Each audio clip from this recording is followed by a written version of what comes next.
27 رجب المرجب کی رات آنے والی ہے اور بہت سارے لوگ اس حوالے سے سوالات بھی کرتے ہیں، مسئلے وغیرہ بھی پوچھتے ہیں کہ حضور 27 رجب کی رات آنے والی ہے، شب معراج کی رات آنے والی ہے، تو اس رات کے اندر ہم نے کون کون سی عبادت کرنی ہے، کیا کیا عبادت کریں، کون کون سا وظیفہ پڑھیں اور کون کون سے نوافل ہم پڑھیں، کتنے نوافل پڑھیں، کتنی رکعتیں پڑھیں اور اس کا طریقہ کار کیا ہونا چاہیے، اس کے بارے میں لوگ سوالات کرتے ہیں۔ تو آئیے میں آپ کو بتاتا ہوں کہ 27 رجب المرجب کی جو رات ہے، اس رات کے اندر کون سے نوافل پڑھنے چاہیے۔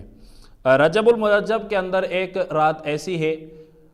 اور اس رات کو 27 رجب المرجب کی رات کہا جاتا ہے، شب معراج کی رات کہا جاتا ہے، اور اس رات کے اندر اگر آپ ایک نیکی کرتے ہیں تو اللہ پاک آپ کو 100 سال کی نیکیوں کا ثواب عطا فرمائے گا۔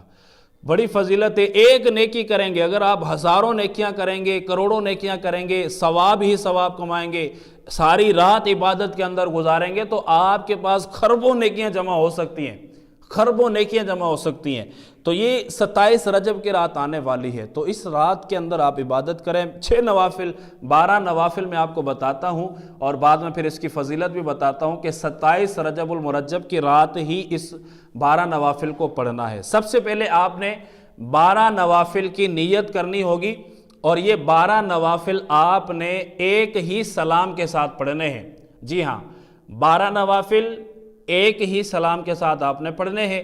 آپ نے ایک رکعت کے اندر سورہ فاتحہ ملانی ہے، سورہ فاتحہ کے ساتھ کوئی اور دوسری سورت ملانی ہے۔ دوسری سورت ملانے کے بعد آپ نے کھڑے ہو جانا ہے تیسری رکعت کے لیے، پھر چوتھی پڑھ کے 5ویں کے لیے کھڑے ہو جانا ہے، پھر چھٹی پڑھ کے 7ویں کے لیے کھڑے ہو جانا ہے، پھر 8ویں پڑھ کے 9ویں کے لیے کھڑے ہو جانا ہے، پھر 10ویں اتحیات پڑھ کے 11ویں کے لیے کھڑے ہو جانا ہے اور 12ویں رکعت پہ آپ نے بیٹھنا ہے اور آپ نے سلام پھیر دینا ہے۔ اب آپ کی یہ 12 رکعتیں نوافل پورے ہو گئے۔ اب سلام آپ نے پھیرنے کے بعد کیا کرنا ہے، آپ نے 100 مرتبہ تیسرا کلمہ پڑھنا ہے، سبحان اللہ والحمد للہ ولا الہ الا اللہ واللہ اکبر۔ 12 رکعتیں آپ نے پڑھ لی، 12 رکعتیں پڑھنے کے بعد آپ نے 100 مرتبہ تیسرا کلمہ سبحان اللہ سبحان اللہ والحمد للہ ولا الہ الا اللہ واللہ اکبر، اس وظیفے کو آپ نے کرنا ہے۔ اس کے بعد 100 مرتبہ استغفر اللہ العظیم واتوب الیک، استغفار جسے کہتے ہیں استغفار کرنا ہے آپ نے، یہ 100 مرتبہ استغفر اللہ کرنا ہے اور 100 مرتبہ اس کے بعد درود شریف پڑھنا ہے۔ برکت کیا ہوگی، فضیلت کیا ہوگی،